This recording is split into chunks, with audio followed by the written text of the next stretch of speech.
The moment the valet said, "We'll park it right away, Mr. Wexler," Dana's smile cracked like a hairline fracture across glass.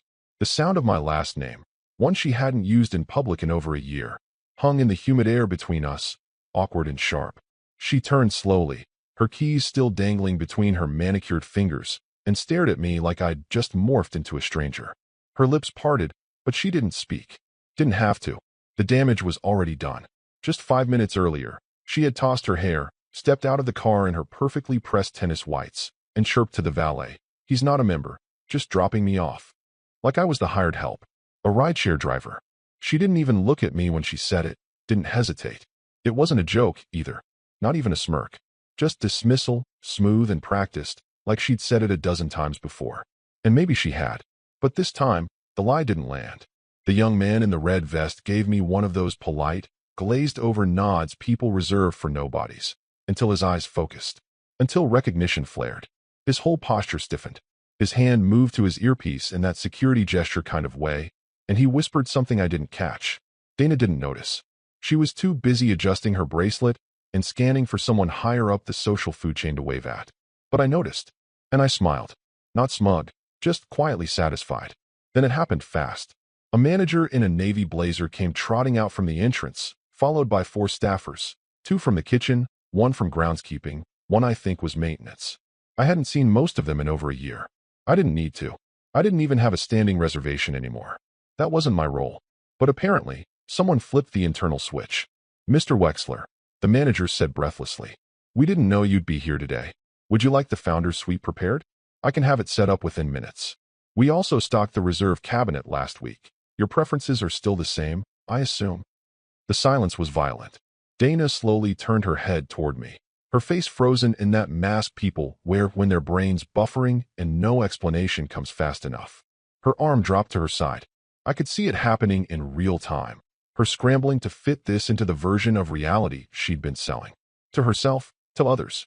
That her husband was a quiet ex-professor, retired early, more interested in crossword puzzles than country club politics. That she'd built her network on her own, earned every invitation. That I was just the guy who dropped her off. "Wait," she finally muttered. "What's going on?" I stepped out of the car slowly. Smoothed my shirt. Not for effect, just to stall a second. "I told you I was playing 9 holes today." She blinked, still holding on to the lie like it might save her. "You said you were playing at that other course." "I changed my mind," I said calmly. "Figured I'd stop by here. See how things are running." The valet practically bowed as he took the keys from my hand. "We'll place it in the executive section, sir." That's when it clicked for her. Her eyes darted to the plaque above the main doors, the one she must have walked past dozens of times. It didn't say Wexler anywhere. That was the point. The club had been gifted by the Halcyon Foundation. An anonymous donation. Neutral, quiet, invisible. The land, the charter, the funding, split through a network of old trusts tied back to my uncle's estate. I never wanted attention. I just didn't want it in someone else's hands. But I'd been watching. Silently. Closely. Long enough to see how Dana transformed after she joined. How she started telling people she was reinventing herself. Becoming the woman she was always meant to be. One who didn't have to answer to anyone. One who introduced her own husband like a chauffeur. You'd be surprised how many people hear the word subscribe and think it's just about emails.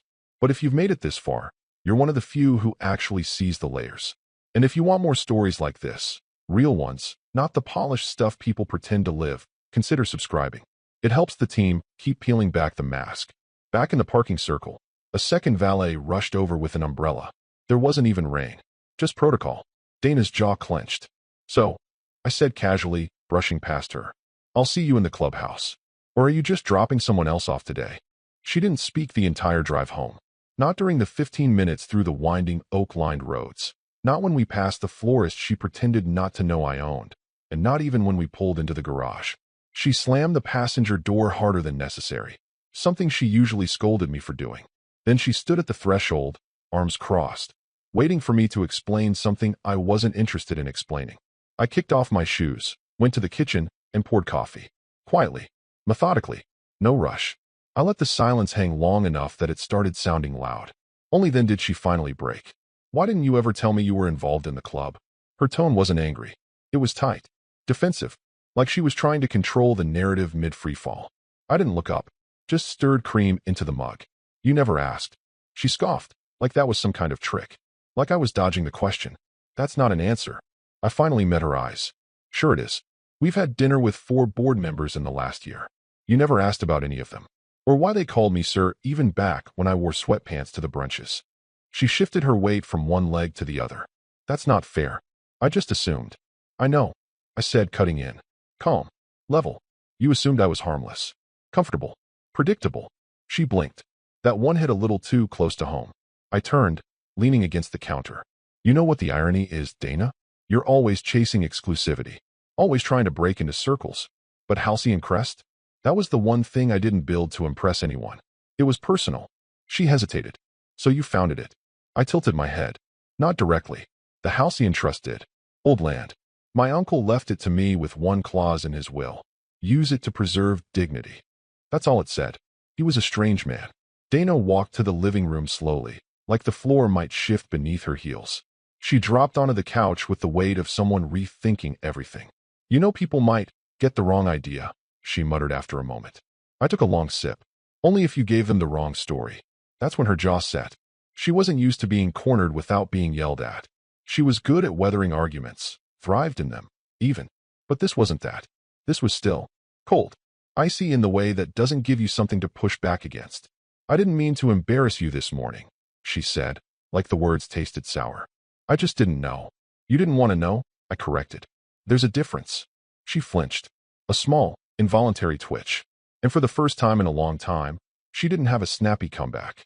Just sat there, legs crossed too tightly, arms folded like armor. She glanced at her phone, opened it, closed it, then finally said, people are going to start talking. There's already rumors. They're not rumors if they're true. Her eyes shot up. Sharp. Suspicious. What else have you been hiding? That question hung in the air between us like the scent of something burning just out of sight. I didn't answer. I didn't have to. Some truths only matter when people are trying to rewrite them. She stood, as if to end the conversation.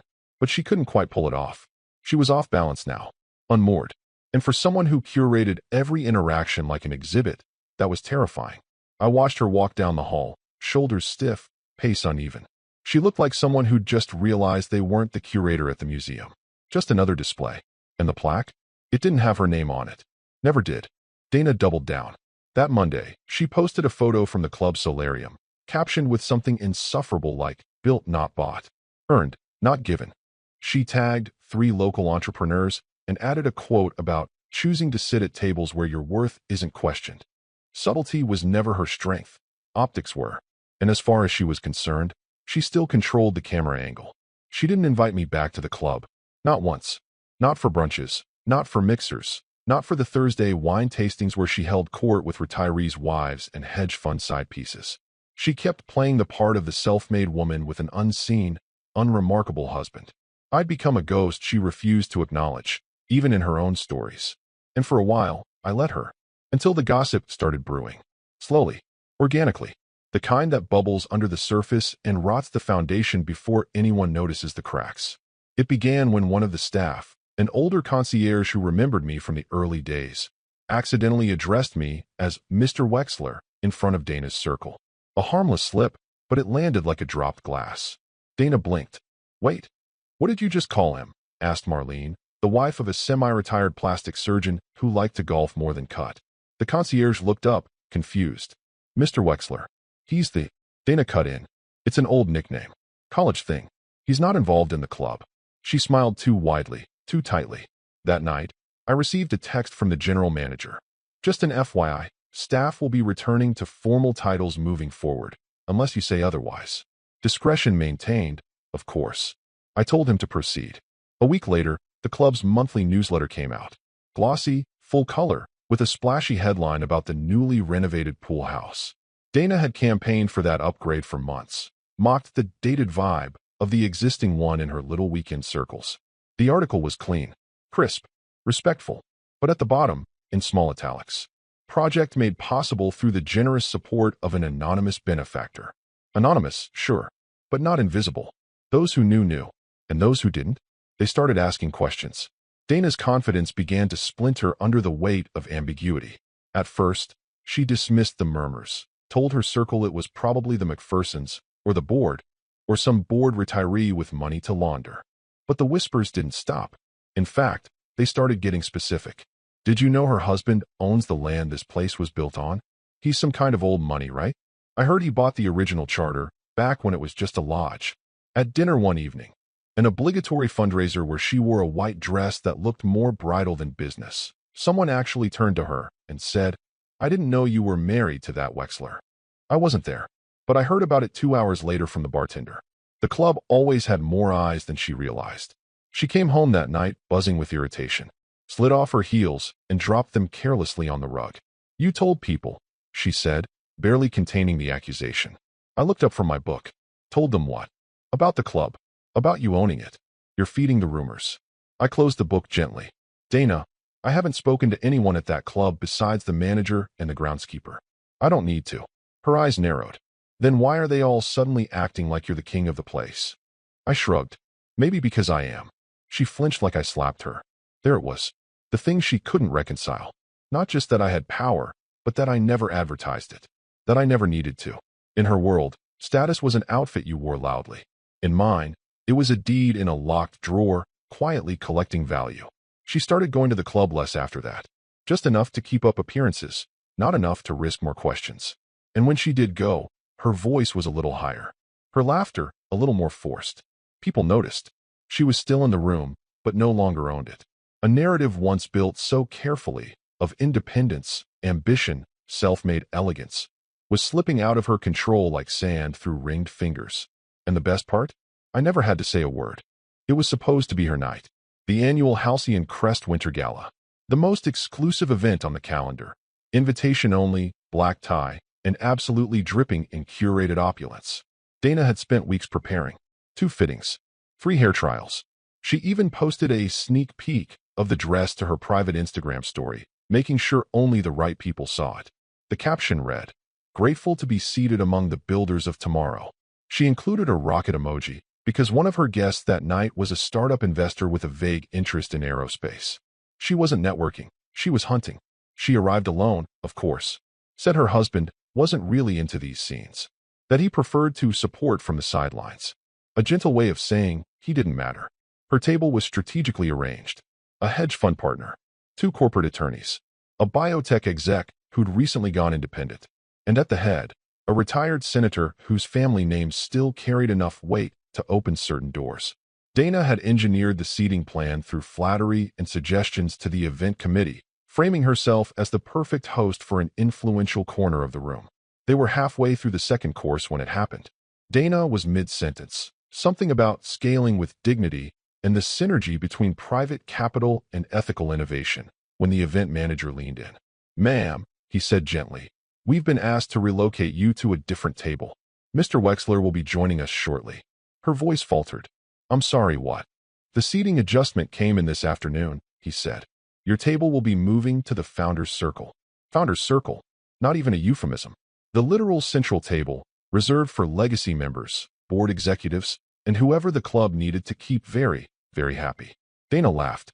It came out brittle. "I think there's been a mix-up." "I'm not. My husband isn't on the board." The manager blinked once. "He doesn't need to be." She was still processing that when the doors opened. He walked in like he didn't need the room's permission. Black tuxedo, tailored sharp at the shoulders. He nodded at the senator, who rose before anyone else could. The rest followed, instinctively, like they were responding to gravity, not etiquette. "Daniel," the senator said warmly, offering a hand. "Didn't know you'd be attending." "Last minute," I said, returning the shake. "I wanted to see what they'd done with the lighting this year." It was perfect. Subtle dig. I wasn't there for the company. I was there to inspect my investment. Dana stayed seated a second too long. Then, reluctantly, she stood. I could almost hear the calculations running behind her eyes. I greeted the others politely, thanked the staff, made no mention of the fact that the wine selection had come from a vineyard I held 42% in, or that the centerpiece orchids were from the estate of an old friend I'd quietly rescued from bankruptcy 2 years earlier. These weren't things you said aloud. They were things you let be known. Dinner continued. Dana said little. She smiled when people looked at her and stared at her plate when they didn't. Her tone was off, too rehearsed, too clipped. The senator asked how long we'd been married, and she answered before I could. "Coming up on 10 years, I think. We've both been so busy." I just nodded. Let the silence answer for itself. Halfway through dessert, Someone asked if I'd be funding the upcoming renovations to the tennis courts. Dana glanced at me, surprised. She hadn't heard anything about that. I smiled. We're reviewing the proposal. The foundation's interested, assuming the contractor doesn't cut corners like last time. The hedge fund guy leaned forward. Wait, you're involved with the Halcyon Foundation? Dana's fingers tensed around her champagne flute. I manage a few trusts, I said mildly. Old family obligations. The table nodded with new respect. Dana's eyes darted around, tracking every shift in tone and posture. They weren't looking at her the same way anymore. And the worst part? I hadn't taken anything from her. I hadn't contradicted her, embarrassed her, or revealed any secrets. All I did was show up, and the room did the rest. She stayed after the dinner, long after the senator had left and the music softened, talking to no one, just standing there beneath the chandelier like she might disappear if she moved. When she finally turned to leave, I was already gone. Didn't say goodbye. Didn't need to. That night, she posted nothing. No photos. No quotes. Just silence. For someone who lived off perception, that silence was the loudest thing she'd ever published. She waited 3 days. 3 days of sulking silence, clinking glasses a little too loudly when she poured her wine, and slamming drawers in the bathroom like punctuation. The house smelled of citrus-scented rage and unspoken accusations. I didn't offer an apology. She didn't ask for one. But the air between us had shifted, gone brittle, thin. The kind of atmosphere you only find in pressure chambers and marriages built on illusions. When she finally cracked, it was morning. I was standing in the kitchen, grinding coffee beans. She walked in without shoes, arms folded tight over her silk robe. You embarrassed me, she said flatly. I didn't look up. You introduced me as a driver. She flinched, but kept her tone even. You knew what that night meant to me. I did, I said, finally turning toward her. That's why I showed up. Out of respect. Her jaw clenched. You could have warned me. I took a slow sip of coffee. Warned you that I exist. That was the breaking point. She stormed out without another word, grabbing her phone on the way. I didn't stop her. I didn't need to. Let her run in circles while the map was already in my pocket. That same afternoon, she started making calls. The club's event coordinator. Then the concierge. Then the foundation's admin office. I know because they call me next. Each one awkward, cautious, explaining that Dana had inquired about clarifying roles and reconciling discrepancies in public messaging. The language of a woman trying to dig without leaving fingerprints. By the end of the week, the club manager showed up at my office. He knocked once and stepped in carefully, like a man entering a confessional. Dressed sharp, as always, but with the tight jaw of someone who'd been dodging phone calls all day. She's been asking a lot of questions, he said, standing stiffly across from my desk. About the donor structure. Ownership. Who actually holds the controlling interest? I nodded. And I've told her what's on record. That the foundation operates independently. That its benefactors are anonymous by design. Good. He hesitated, just for a beat. She's persistent. I smiled. So am I. The manager glanced around my office. He'd been in it a dozen times, but this time, he noticed the framed lithograph behind me. An original architectural sketch of the club's clubhouse from 1986. The foundation seal in the bottom corner. He swallowed. And if she pushes harder? I leaned back in my chair. Calm. Controlled. Tell her what's public. And nothing more. He didn't move. Still unsure. And if she really pushes? He asked, quieter now. I held his gaze. Let the silence stretch until it felt like gravity. Then finally said, let her. The manager gave a small nod. It wasn't loyalty, at least not the performative kind. It was something deeper. A quiet understanding that some wars are over before they're even declared. You just have to let the other side waste ammo first. After he left, I opened my desk drawer. Inside, neatly stacked, were quarterly reports from each of the shell companies tied to the foundation. Legal firewall, tax routing, donation breakdowns. Every detail polished and papered over by the best minds I could afford years ago, long before Dana ever stepped foot in that club. Long before she ever felt too good to ask what I actually did all day. She thought she'd married a quiet man. She didn't realize she'd married a strategist with a 10-year head start. That night, I came home to find her in the sunroom, flipping through an old club directory. A highlighter in one hand. A notepad beside her. I didn't interrupt. Just walked past with a glass of water and a faint nod. She didn't look up, but I saw her hand pause over a name. Hers. The one she was trying to anchor in a system designed to float just beyond her reach. You could feel it. That silent panic under her skin. like she'd realized the house was built without doors and only now noticed the windows were one-way mirrors. She arrived 20 minutes early. Wore navy this time, conservative but sharp. Less sparkle, more strategy. The heels were modest, the makeup deliberate. Dana knew exactly how to command a room without appearing to. She carried a slim leather folder under her arm, the kind that held mock-ups, phrasing suggestions, a speech she wouldn't technically deliver but would absolutely guide. Because today wasn't about impressions. It was about influence. The board was scheduled to vote on a new guest policy, her brainchild, a proposal she'd been nurturing like a fragile orchid for the last 6 months. The goal was simple: expand the guest list to allow curated community leaders access to club amenities without full membership status. She pitched it as progressive, inclusive, the kind of modern elegance the club needed. But anyone paying attention could see it for what it was: a Trojan horse to drag in her new social circle. Journalists, investors, pseudo-philanthropists. People who didn't meet the club's unspoken standards, but who made Dana look powerful by association. If passed, the policy would open doors, just not ones anyone could close again. She greeted each board member by name as they entered. Warm handshake, eye contact, gentle reminder of how excited she was for today's conversation. She even brought biscotti, homemade, or at least plated to appear so. But when the chairman walked in, the room shifted. He was older, sharper than he let on. The kind of man who used pauses like punctuation and rarely touched the coffee. Dana smiled at him, offered him a seat to her left. He nodded politely, but sat across from her instead. Everyone settled. Dana uncapped her pen, and then the chairman cleared his throat. "Before we begin," he said, voice measured, "we need to disclose a procedural matter." The room stilled. Chairs creaked. Our charter contains a clause, one most of us never have to think about. It was written into the Foundation's original bylaws and pertains to structural changes. Dana blinked. "I don't believe this proposal counts as structural." "It does," he said, without looking at her. "Any amendment to guest access policy is considered foundational, which means it requires written approval." She frowned.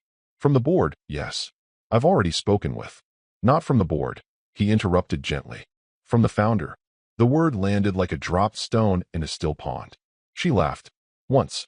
Short and tight. With respect, the founder has been deceased for decades. Or is this about a ceremonial vote?" The chairman didn't answer. Instead, he reached down and set a folder on the table. Every eye turned toward it. It was slim, blue, leather-bound, sealed with a gold-embossed crest, subtle but unmistakable. He slid it forward and opened it slowly. Inside, a single page. A signature. "My signature. I do not approve," he read aloud. Silence. No one asked a follow-up question. No one checked the date. No one wondered how long I'd been looped in. Because they knew. They'd always known. My absence wasn't ignorance. It was intention. Dana's jaw flexed. "May I see that document?" The chairman slid it closer to her. She stared at the paper like it might catch fire. Then, without a word, pushed back her chair and stood. No dramatic exit. No flurry of papers. Just removal. By the time the board reconvened 5 minutes later, her chair was empty. Her biscotti untouched. Later, one of the board members, a woman Dana had once privately called decorative but harmless, leaned over and whispered, "I had no idea you were married to him." Dana didn't respond. She just kept walking, folder clutched tight to her side, as if it could somehow shield her from a truth she was only just beginning to understand. It wasn't just that I owned the land. It was that the very rules she tried to bend had been written in my handwriting. Years ago, in ink she never bothered to look for. She needed a win, badly. After the board vote debacle, Dana disappeared from the club for a week. Claimed she was focusing on bigger projects. Repositioning, as she called it. But anyone paying attention saw what was really happening. Her name had gone from whispered admiration to polite avoidance. The staff still smiled, but with that brittle stiffness reserved for people who'd been gently downgraded. So she decided to stage a comeback. She called in a favor from a lifestyle columnist she used to wine and dine. Someone who owed her a profile. Not a tabloid type. No, Dana played smarter than that. This was an urban elegance journalist from a mid-tier online magazine that catered to the city's rising elite. Think venture capital wives who curated every brunch like a product launch. She told them she was spearheading a social renewal initiative through Halcyon Crest, a program to reinvigorate intergenerational wealth with purpose, whatever that meant. The goal wasn't clarity. It was clout. She arranged the photo shoot for Thursday afternoon. staged everything meticulously, pulled staff from 3 departments to stand in the background, gave them white gloves and asked for clean, soft movements, like you're already part of something important. She posed by the pool with a hardcover notebook, near the tennis court's mid-handshake with a junior coach, even inside the founder's hall beneath the stained glass crest, tilting her head just right, as if it naturally belonged above her.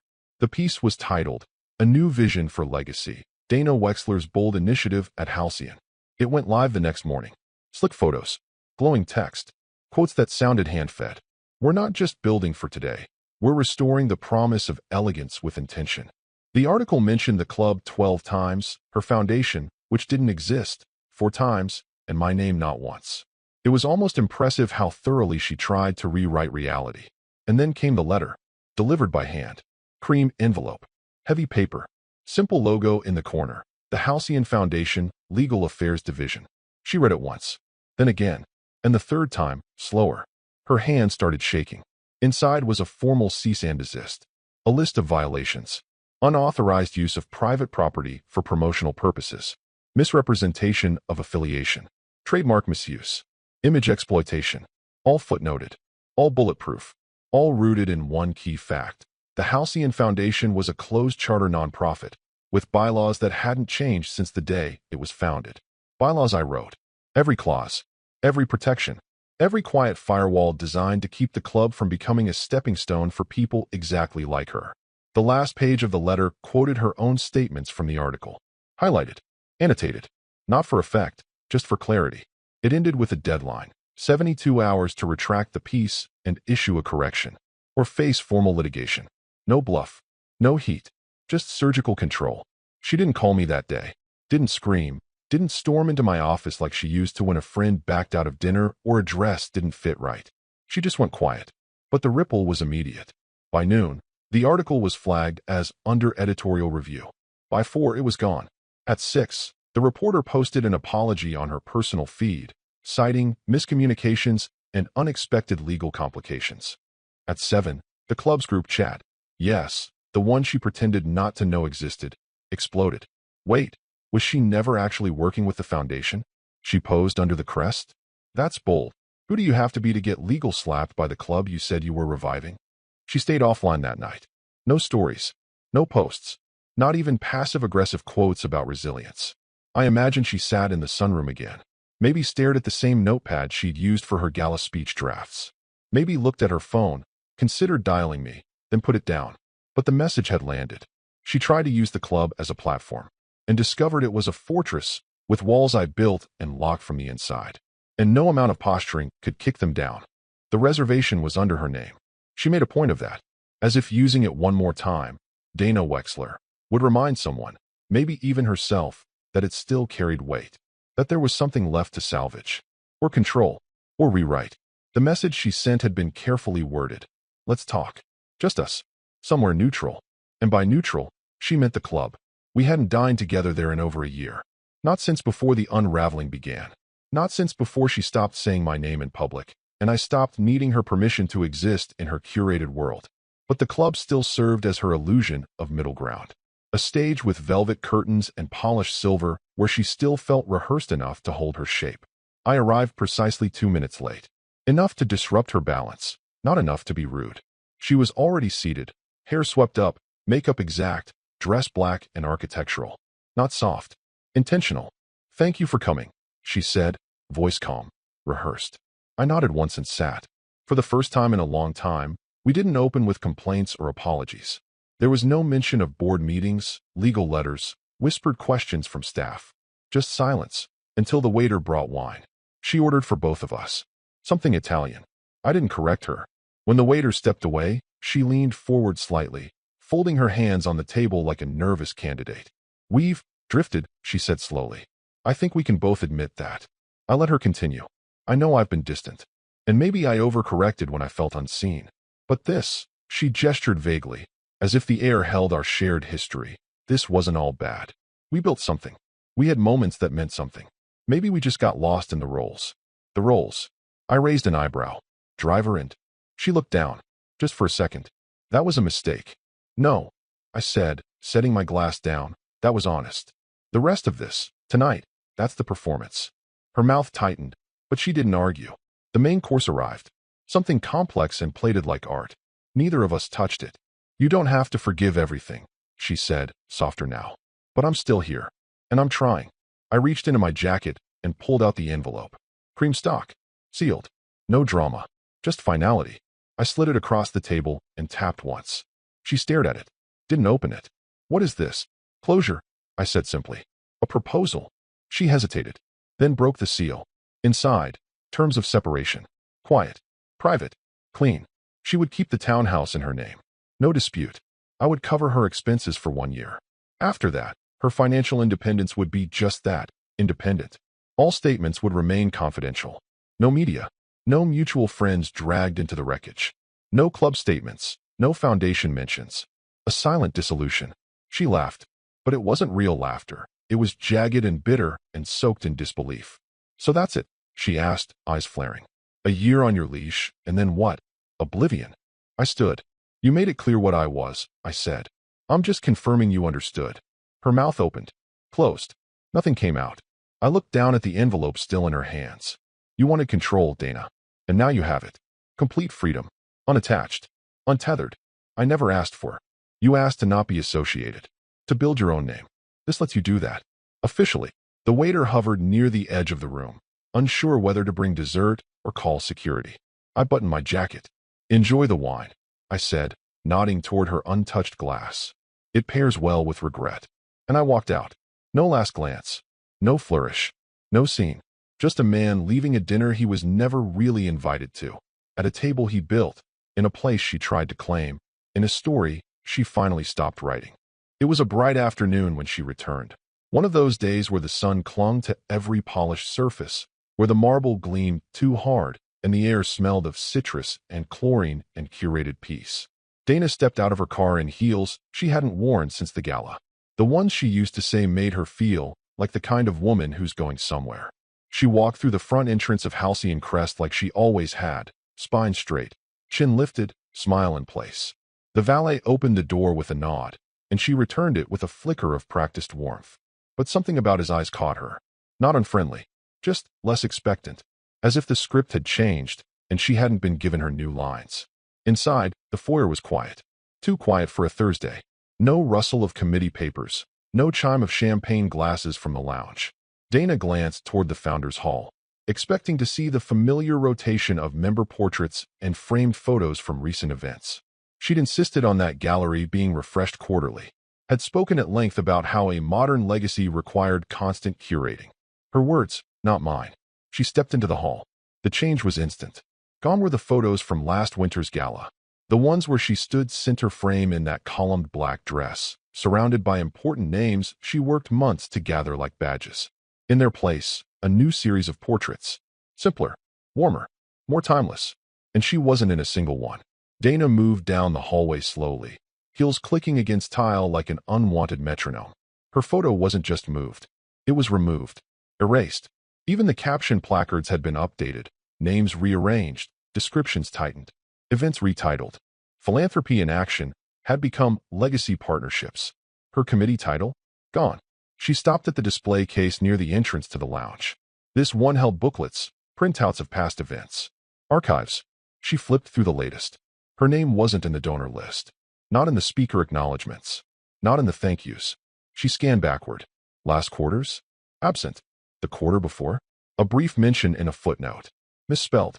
She walked to the bar, ordered sparkling water, her usual afternoon choice, and waited. The bartender gave her a polite nod, but didn't greet her by name.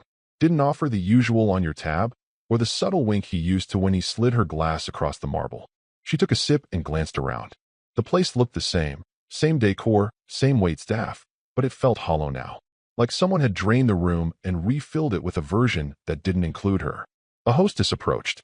Mid-20s. Newer. Hair pulled tight. Clipboard tucked to her side like armor. Miss Dana? She asked. Dana turned slowly, grateful for the acknowledgement. Yes. The hostess lowered her voice. I'm sorry, but I've been instructed to direct all member inquiries through Mr. Wexler's office moving forward. Dana's hand tightened around the crystal glass. I'm not sure I understand. I've been a member for years. The hostess offered a gentle, practiced smile. The kind designed for patrons who are no longer patrons. I understand. I really do. But I was told to refer anything regarding event access, guest policy, or gallery updates to his assistant. She's copied on the internal list. Dana stared at her. Do you even know who I am? The hostess blinked. I know who you were listed as. But that list has changed. The words weren't cruel, just indifferent. That was the part that stung. Not anger. Not conflict. Irrelevance. She walked back to the founder's hall and stood alone in front of the main crest. The one she'd posed beneath for the magazine shoot that never ran. The stained glass caught the afternoon sun, casting a warm blue arc across her face. No one looked her way. No one whispered her name. Just the sound of new members arriving, laughing, shaking hands, introducing themselves with the ease of people who'd never been told who used to matter here. Dana left her glass on the table, unfinished. And for the first time, no one rushed to clear it. The letter arrived in the kind of envelope she used to save. Heavy stock, embossed seal, custom wax stamp on the back. It used to mean something when she was part of the inner circle, the ones who received things by courier rather than email. She recognized the halcyon crest before she even opened it. For a moment, Dana actually smiled. A reopening? An apology? An invitation to rejoin the committee now that the dust had settled? She slit the envelope with her manicured thumb, unfolded the cream paper, and read the heading. Subject: Termination of membership. There was no greeting, no summary, just the clause, printed in clean, legal type. Membership revoked at founder's discretion, without appeal. No signature, no explanation, no instructions, just that line. Her hand trembled. She flipped the page over, as if something might be hiding on the back. There wasn't. She was out. Not suspended. Not warned. Removed. She grabbed her phone, dialed the main number. Straight to voicemail. She tried the concierge, then the general manager. No one picked up. She changed into a blazer, didn't bother with makeup, and drove straight to the club, 10 miles in silence. One hand clenched on the wheel, the other white-knuckling the letter. Security met her at the gate. Ms. Wexler, the man said, calm but firm. We've been instructed not to admit you onto the property. Her window was down. She shoved the letter out at him. This is a mistake. There's no reason listed. I'm a member. He glanced at the paper. Didn't even reach for it. The decision is final, ma'am. As stated. She narrowed her eyes. Get Mark. Or the chairman. Or anyone who. I'm sorry. They're not available. This is ridiculous, she snapped. He can't just do this. The guard didn't answer. Just stepped back as another car approached the gate. 2 women, laughing, a child in the back seat with a tennis racket across his lap. Dana caught the embroidered patch on his shirt through the window. Youth Development Program, Halcyon Foundation. Her stomach turned. Back home, she tried calling again. My number. Straight to voicemail. She texted. Nothing. By evening, she was on her laptop, scrolling Halcyon's digital magazine archive. It had updated just an hour before. The first article was titled, Legacy in Motion. Halcyon's new youth tennis center opens to public applause. She clicked. The first image loaded slowly. But when it did, it hit with surgical precision. There I was, standing next to the ribbon, surrounded by a dozen smiling kids in fresh polos. I wasn't in a suit. No grand announcement. No speech. Just presence. The caption read, Mr. Wexler celebrates quiet milestones as Halcyon enters its next chapter, grounded in purpose, not performance. Her name didn't appear anywhere in the piece. Not as a donor. Not as a guest. Not even as a footnote. And as she scrolled, she saw the final paragraph. This new facility represents more than just a court. It's a statement of intention. That real legacy is built quietly, sustained consistently, and protected, always, from spectacle. No signatures. No quotes. Just my photograph, placed exactly where it needed to be. She stared at the screen until it blurred, then leaned back. Slowly, mechanically, she had played every card, chased every spotlight, worn the right colors, made the right alliances, smiled the perfect smiles. But she forgot one thing. You can't outshine what you never bothered to see. And in the end, she wasn't erased. She erased herself.